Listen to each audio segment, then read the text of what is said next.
Mga pare ko, magandang hapon po sa inyo. Ngayon po sana ay naka-schedule na linis itong panggilid ng aking Yamaha Mio. At ang gusto ko po sana ay mapabilis at gagamit po ako ng impact wrench. Kaso yung isa po natin impact wrench ay nasa pahiraman at wala po akong magagamit. Kaya ang ginawa ko po ay nanghiram po ako sa utol ko at pinahiram naman po ako. At ito po yung kanyang binigay sa akin.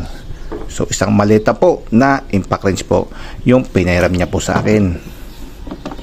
At ito po yung Inco Surprise Combo. So impact wrench lang po ang aking inihiram. Kaso ang binigay niya po ay isang package na at may kasama pong heat gun. So ito po yon. Una ko na po, no, hindi po to paid advertisement ng Inco at hindi po ko binayaran ng Inco upang reviewin to. So dangan nga lang nare-reviewin ko po to para lang po makatulong sa mga gustong bumili nito. Ito na nga po yung Inco Surprise Combo na magkasamang impact wrench at heat gun. So ito nga pala ay nabibili sa halagang 7,400 sa mga online store at pag binili niyo po siya ay may kasama na po siyang casing.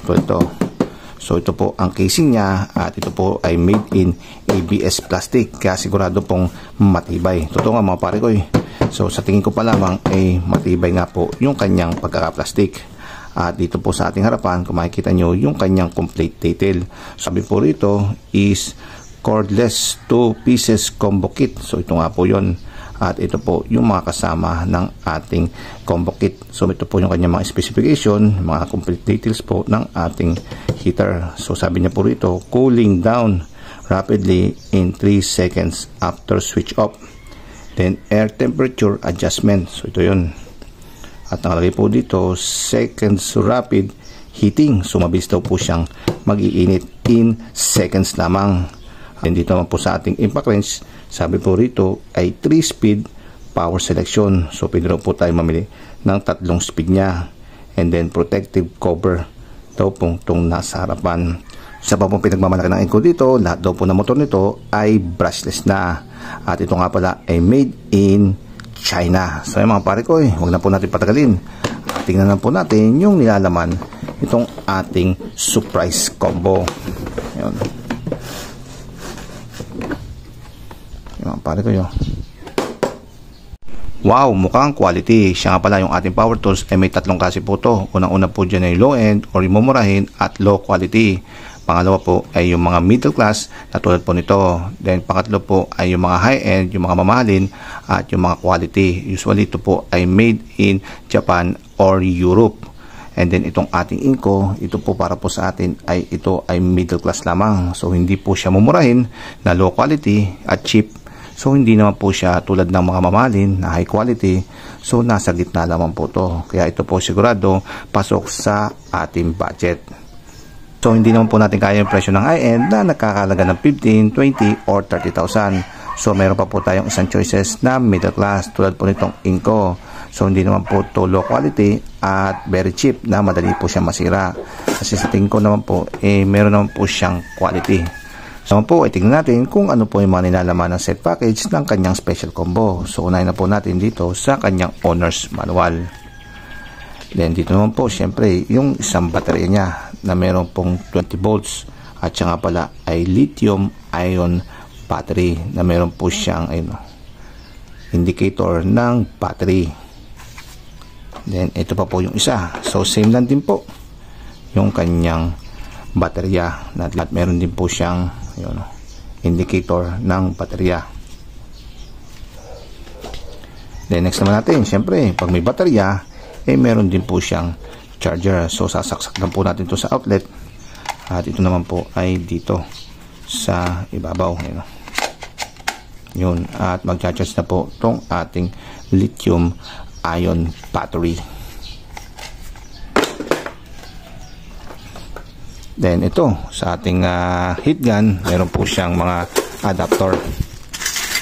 At ito po yung nilalagay sa kanyang nozzle. Pero bago yan, syempre, tignan po natin yung kanyang heat gun. So ayan. At sinasabi natin itong mga nozzle ay pwede po natin i-attach sa ibabaw. Ayan. So ano lang pala to? Kumbaga yung buga ng hangin ay kung saan lang po siya tatama. For example, ito palapad po to. Ito naman ay solid na pag ganun yung kanyang kasamang adapter ng nozzle. Then ito na po, unahin na po natin reviewin itong ating heat gun.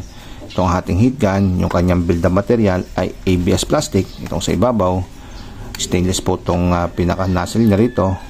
Then ito po yung kanyang pinakahawakan ay rubber.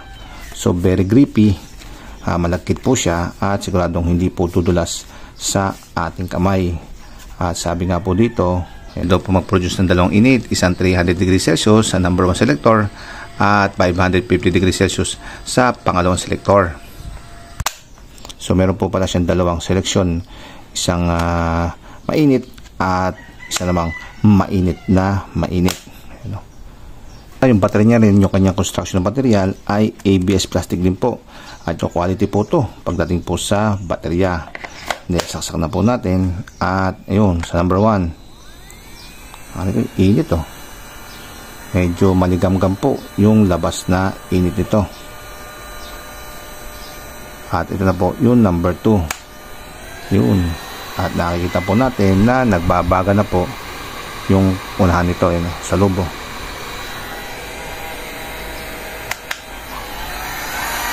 Tignan natin tong ating heat gun. Tingnan natin kung ano yung kaya niyang gawin sa plastic na to. So yan po ang kaya niyang gawin pag ito po ay naka-1. Kumbaga parang warm lang to at hindi niya masyado natutunaw yung plastic. Pero mas nadinos po natin to, ayan, matindi na to ang kanyang pagka-heat. At makikita nyo natutunaw na po yung ating plastic.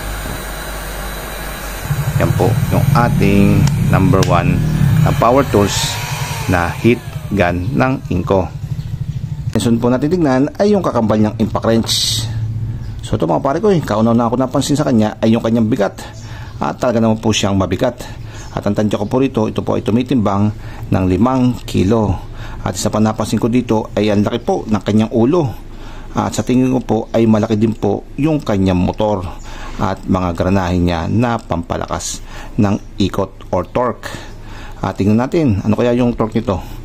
At base po rito, ayun o, yung torque pala nito ay 850 Newton meter. So ang lakas nito mga pare ko dahil yung usually po na ginagamit ko na impact wrench lamang ay nasa 300 Newton meter lamang yon. At kaya na pong pumutol ng mga maliliit na bolt.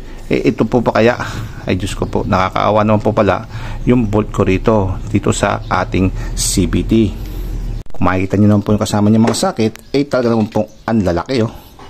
Ito po ay 22,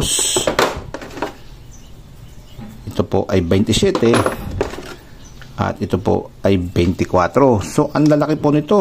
Sa tingin ko po, ito po ay para sa mga sasakyan sa pagtatanggal po ng gulong. So sa tingin niyo po mga pare ko, pwede po ba natin gamitin to sa ating motor? Pero tuloy pa rin po tayo at nagbabakasakali na magamit pa rin po natin itong impact wrench na to. At yung kanyang build material ay made in ABS plastic. So makunat na plastic po to at sigurado pong matibay. At yung kanya naman po motor ay brushless na. So siguradong wala na po tayong iintindihin na mauupod. Kung makikita po nga po natin, yung kanyang mga pasunod na sakit ay ang lalaki. At sasamahan nyo pa ng 20 volts na lithium iron na battery ay talaga namang yun, powerful, ang lakas. Pero mga pare ko, makikita nyo meron po pala siya datong ilaw at meron po siyang selector mode dito. So meron po siyang tatlong power, high, medium o low.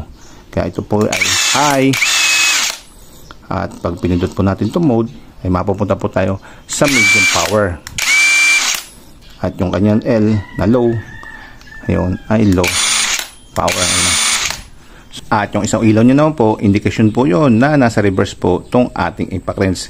Kaya pag ni-reverse po natin siya, kung baka papunta po sa kaliwa, iilaw po siya. So ito, naka-reverse po ito, papunta po sa kaliwa yung movement ng ating ikot.